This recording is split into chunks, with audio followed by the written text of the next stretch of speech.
Assalamualaikum warahmatullahi wabarakatuh. Salam sejahtera bagi kita semua. Kali ini kita akan mempresentasikan tugas kelompok yang berjudul Perjuangan Bangsa Indonesia dalam Mencapai dan Mempertahankan Kemerdekaan. Nah, tugas ini disusun oleh kelompok 7 dengan anggota Dinda Salsabila Korota Ayun, Kurnian Fajri, Alfilgina Sofi, dan Ahmanda Della. Nah, untuk pendahuluan, perjuangan mencapai kemerdekaan dimulai sejak bangsa asing, khususnya bangsa Portugis, memaksakan kehendaknya untuk menguasai perdagangan di Indonesia. Kemudian disusul oleh Spanyol, Belanda, Inggris, dan Jepang. Nah, pokok yang kita pelajari dalam 3 hal pokok ini, yaitu penjajahan di Indonesia dan akibatnya, perjuangan bangsa Indonesia dalam mencapai kemerdekaan, dan perjuangan dalam mempertahankan kemerdekaan. Nah, latar belakang timbulnya penjajahan di Indonesia disebabkan oleh 2 faktor, yaitu 1. Faktor internal, yaitu kondisi politik, ekonomi, dan sosial budaya yang memungkinkan bangsa lain memasuki Indonesia untuk berdagang dan kemudian berusaha menguasai perdagangan dengan memonopoli perdagangan. 2. Faktor eksternal, yaitu kondisi yang terjadi di negara-negara barat sehingga mereka mengadakan ekspansi ke seluruh dunia. Nah, untuk penjelasan faktor internal, yaitu kontak hubungan perdagangan, seperti lazimnya seorang pedagang yang pada awalnya tidak mempunyai prasangka negatif terhadap tamunya yang datang ke Indonesia, dimanfaatkan untuk dapat dikuasai pusat perdagangannya dengan jalan mengadu domba, yaitu memihak salah satu yang selanjutnya meminta imbalan, yakni hak monopoli perdagangan. Nah, faktor lainnya adalah Indonesia sebagai penghasil rempah-rempah terbesar. Terdapat faktor negatifnya, yakni menjadi tempat tujuan utama bagi para saudagar Eropa, dan setelah tiba di Indonesia lambat laun dimungkinkan bangsa barat untuk menguasai pusat perdagangan tersebut. Lalu, belum adanya rasa persatuan antar kerajaan satu dengan kerajaan lain. Justru sebaliknya mudah terpancing konflik dan dimanfaatkan oleh kaum penjajah. Karena zaman dahulu Indonesia dibagi oleh kerajaan-kerajaan sehingga masih bersifat kedaerahan. Yang kedua, faktor eksternal. Kondisi yang terjadi di Eropa sehingga memungkinkan terjadinya penjajahan di Indonesia tidak lepas dari masuknya bangsa Barat ke Asia Tenggara pada abad ke-16, yang secara bertahap membawa bangsa Indonesia ke lingkup perdagangan internasional, dan bersamaan dengan itu pula, secara tahap demi bertahap, kekuasaan asing mulai masuk ke tanah air kita. Secara berturut-turut, bangsa Barat masuk ke Indonesia diawali oleh bangsa Portugis, bangsa Spanyol, bangsa Inggris, dan bangsa Belanda. Penyebab bangsa Eropa datang ke Indonesia karena didorong oleh faktor-faktor berikut. Yang pertama, berkembangnya keyakinan akan kebenaran ajaran Kopernikus yang menyatakan bahwa dunia ini tidak datar melainkan bulat seperti bola. Sehingga bila seseorang berlayar lurus ke arah barat, maka akhirnya akan tiba kembalinya pada titik semula. Yang kedua, berlangsungnya zaman Renaissance di Eropa sekitar tahun 1500 di Eropa. Berkembang zaman kebebasan, yaitu lahirnya kembali jiwa bebas dari berbagai kekangan yang membelenggu kehidupan mereka. 3. Berkembangnya kekuasaan Islam di daerah Afrika Utara dan pantai timur Laut Tengah yang pada tahun 1453 berhasil merebut pusat perdagangan dan ibu kota kerajaan Romawi, yaitu Konstantinopel. 4. Semangat Reconquista atau semangat perang salib, yaitu semangat untuk menaklukkan bangsa-bangsa yang pernah mengalahkan mereka, yaitu orang-orang Islam. 5. Ambisi untuk mencari daerah-daerah baru dalam rangka mengemban tugas mencari kekayaan, kejayaan, dan penyebaran agama Nasrani, God, Glory, dan Gospel. 6. Adanya perjanjian Tordesillas pada tanggal 7 Juni 1494. Terjadinya perjanjian ini akibat dari Paus V1 di Roma yang memberikan peluang kepada Spanyol dan Portugis untuk meluaskan ekspansinya dengan mengeluarkan keputusan suci, yaitu yang disebut Bull of Demarcation. Cara berjuang rakyat Nusantara sebelum tahun 1908 sampai 1941. Pemimpin-pemimpin perjuangan menghadapi kekuasaan kolonial Belanda antara lain ada halnya dipimpin oleh saja atau oleh bangsawan terkemuka, atau oleh pemuka agama, atau oleh pemuka masyarakat. Perjuangan sebelum tahun 1908 itu merupakan perjuangan bersenjata melawan kekuasaan-kekuasaan kolonial Belanda. Latar belakang lahirnya pergerakan kebangsaan, ya, rasa sependeritaan di antara rakyat terjajah akhirnya lambat laun membangkitkan rasa harga diri dan hasrat untuk mengakhiri masa penderitaan itu. Rasa demikian itulah yang membangkitkan semangat di kalangan rakyat terjajah untuk bersatu dan berjuang bersama mengusir kaum penjajah, untuk kemudian mendirikan suatu negara yang merdeka. Semangat yang demikian yang disebut rasa kebangsaan atau nasionalisme. Mulailah berdiri perkumpulan-perkumpulan di kalangan bangsa Indonesia yang memulai memperhatikan nasib rakyat yang mencakup bidang sosial, politik, perdagangan, dan bidang pendidik, seperti yang tampak berikut. Yang pertama ada Budi Utomo oleh Dr. Wahidin Sudirohusodo, Yogyakarta, berdiri 20 Mei 1908, yang bertujuan untuk meningkatkan kesejahteraan rakyat melalui pendidikan, terutama mendirikan sekolah dasar dan memberikan beasiswa. Yang kedua, ada Sarekat Islam, berasal dari Sarekat Dagang Islam yang terdiri dari tahun 1911 oleh Haji Samanhudi Haji Umar Said Cokro-Minoto di Solo dan Surabaya.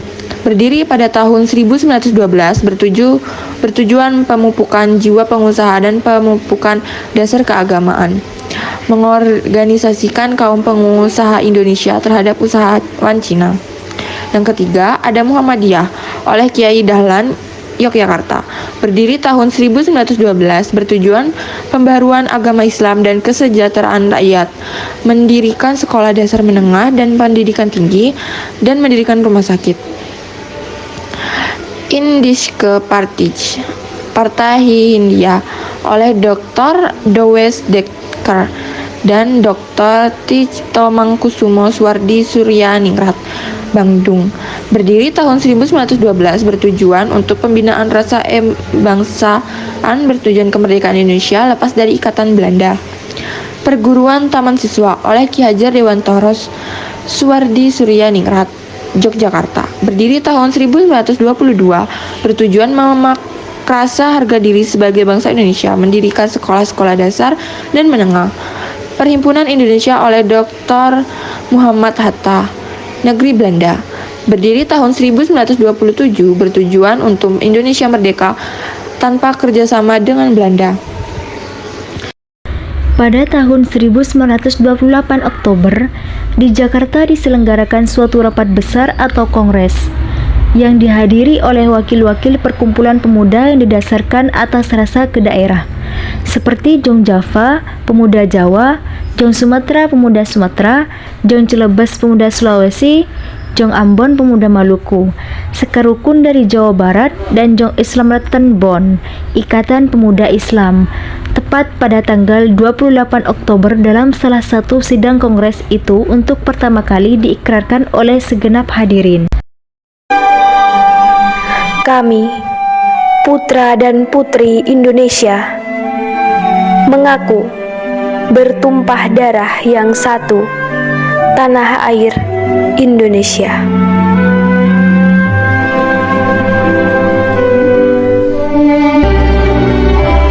Kami, putra dan putri Indonesia, mengaku berbangsa yang satu, bangsa Indonesia.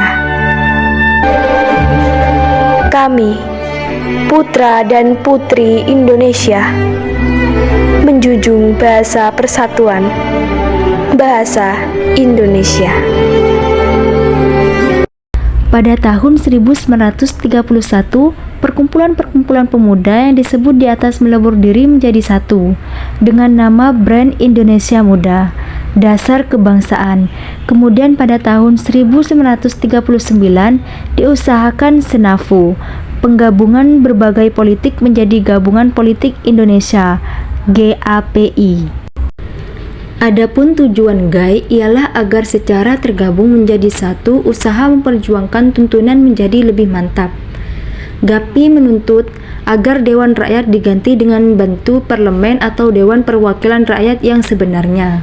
Jadi yang benar-benar mewakili rakyat dan menyerahkan keinginan rakyat Indonesia yang sebenarnya. sampai saat menyeburnya bala tentara Dai Nippon atau Jepang. Desember 1941, Jepang menyerang pangkalan armada Amerika Serikat di Hawaii yaitu Pearl Harbor, dan 1 Maret 1942 pasukan-pasukan tempur Jepang pertama mendarat di pantai utara Jawa. Belanda menyerah kepada Jepang 8 Maret 1942 dan melalui penjajahan Jepang di Indonesia sebelum Jepang menyerbu Hindia Belanda. Jepang telah berpropaganda secara gencar akan membebaskan bangsa Asia dari penjajahan Barat, sehingga kedatangan Jepang sambut dengan gembira oleh rakyat. Jepang menjalankan politik pemerasa, pengerangan tenaga dan harta benda rakyat untuk kepentingan Jepang sehingga rakyat mengalami kelaparan di mana-mana. Rakyat dikenakan wajib kerja rodi. Maka timbul pahlawan dari bangsa Indonesia seperti perjuangan 4 serangkai: Soekarno, Hatta, Ki Hajar Dewantara, Kiai Haji Manaur. Demikian PINS dengan perlawanan peta Februari 1945, pementakan rakyat di Indramayu, Banteng Tasik Malaya, dan lain-lain. Pada 15 Agustus 1945, Jepang menyatakan menyerah kalah tanpa syarat kepada sekutu. Berita ini di mana-mana dirahasiakan oleh tentara Indonesia. Pemuda PPT Bandung menangkap siaran radio Inggris BBC yang mengumumkan penyerahan Jepang pada sekutu. Berita ini segera disampaikan kepada batalion peta di Bandung dan kemudian disebarluaskan kepada satu satuan peta lainnya di Jakarta dan Riangan. Pemuda-pemuda di Jakarta mengajak Soekarno dan Hatta untuk berunding di Rengas Dengklok, Kabupaten Karawang, salah satu markas peta di bawah pengawalan prajurit-prajurit peta. Di sana diputuskan akan diumumkan proklamasi kemerdekaan Indonesia 16 Agustus 1945. Tanggal 17 Agustus 1945 di rumah Soekarno di Jalan Penggangsaan Timur nomor 56 Jakarta, sekarang Jalan Proklamasi, telah diadakan persiapan-persiapan untuk menyambut Hari Sejarah Indonesia. Pada pukul 9.55 WIB, Dr. Andes Muhammad Hatta tiba di tempat itu. Upacara bersejarah itu dimulai pada pukul 10.00 WIB.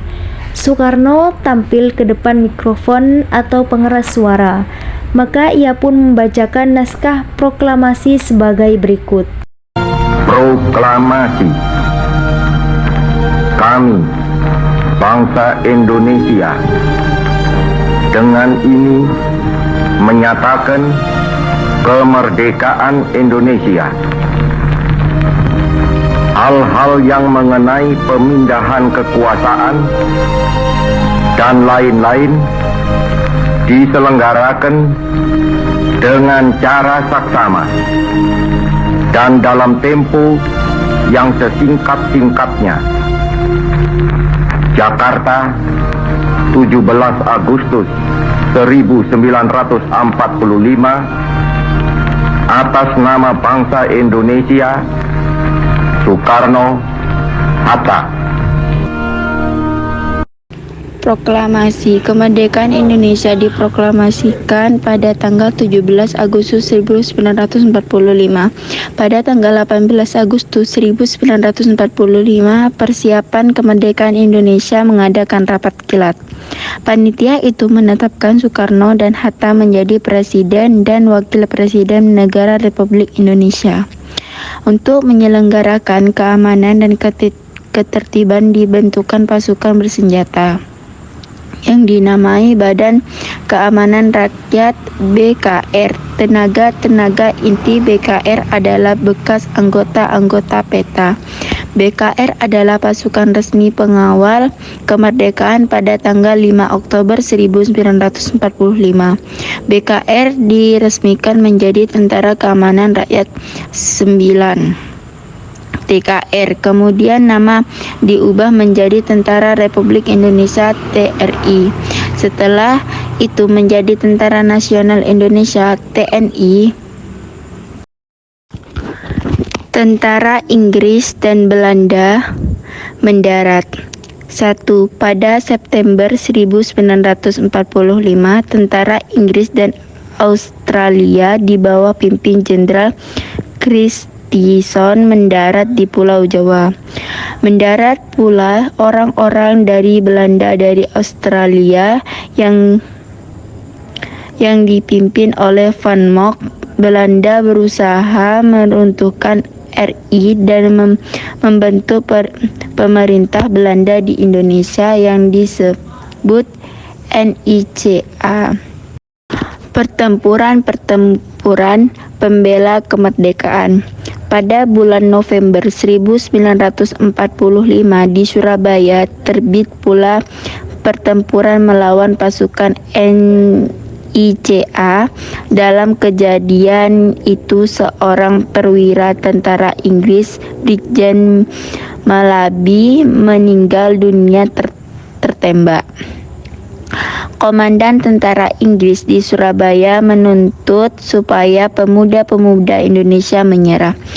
Pemuda Indonesia menjawab tuntutan itu dengan siap untuk bertempur. Pada tanggal 10 Desember 1945, Inggris menyerahkan segala kekuatannya menggempur kota Surabaya. Pemuda Surabaya di bawah pemimpin Bung Tomo melakukan perlawanan sengit.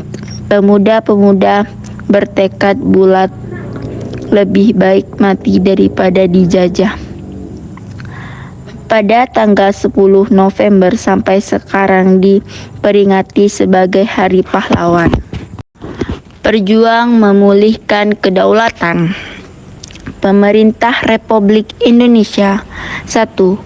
Untuk menunjukkan bahwa pemerintah RI demokratis tidak bersifat pasif seperti Jepang, maka Badan Pekerja KNIP mengeluarkan suatu keputusan tanggal 30 bulan 10 tahun 1945 bahwa Indonesia boleh berdiri partai-partai penyalur keinginan-keinginan golongan masyarakat. 2. Politik David et Impre Belanda. Otak politik. Yang kedua, politik Divide et Impere Belanda.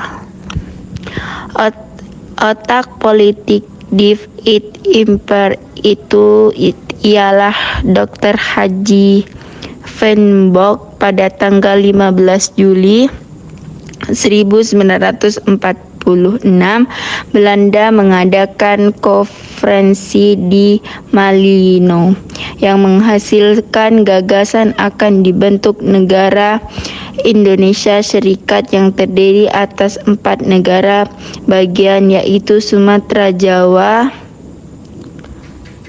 Kalimantan, dan Indonesia Timur. Perundingan Linggarjati 25 Maret 1947. Dalam persetujuan itu dinyatakan Belanda mengakui Republik Indonesia meliputi Jawa dan Sumatera akan dibentuk negara Indonesia Serikat terdiri atas Republik Indonesia dan negara-negara bagian Indonesia yang akan dibentuk antara RIS dan Kerajaan Belanda akan dibentuk suatu ikatan negara. Keempat, agresi militer Belanda 21 Juli 1947. Pada tanggal 21 Juli 1947, Belanda menyerang RI di saat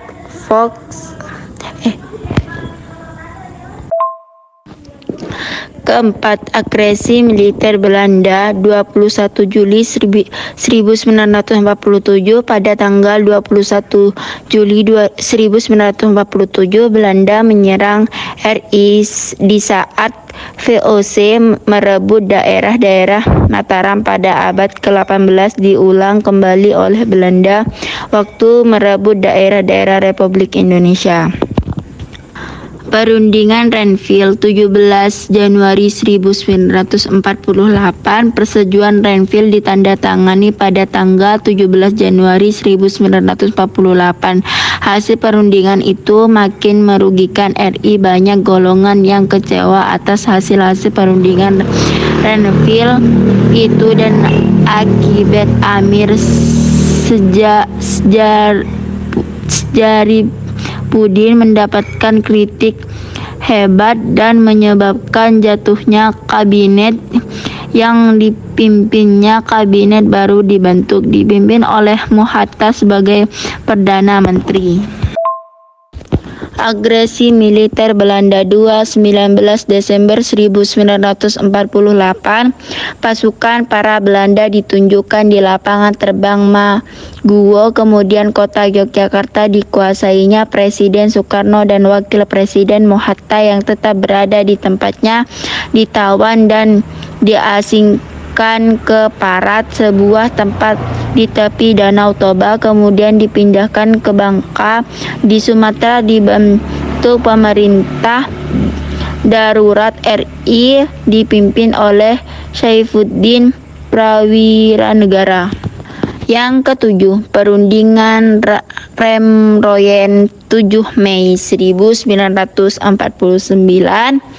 berlangsunglah perundingan antara delegasi RI dan delegasi Belanda di Jakarta. Delegasi RI dipimpin oleh Mahrum dan delegasi Belanda dipimpin oleh Van Rooyen, dan hasilnya pasukan Belanda ditarik mundur dari daerah Republik Indonesia. Pemimpin-pemimpin Republik Indonesia dibebaskan dari penahanan dan Yogyakarta dikembalikan kepada Republik Indonesia. Konferensi Meja Bundar Agustus sampai Desember 1949, dimulailah Konferensi Meja Bundar di kota Den Haag di Belanda pada tanggal 27 Desember 1949. Dilangsungkan upacara pengakuan kedaulatan RIS di Istana Ratu Belanda. Pada hari yang sama dilakukan penurunan bendera Belanda dan penaikan bendera Indonesia merah putih di Istana Negara Jakarta.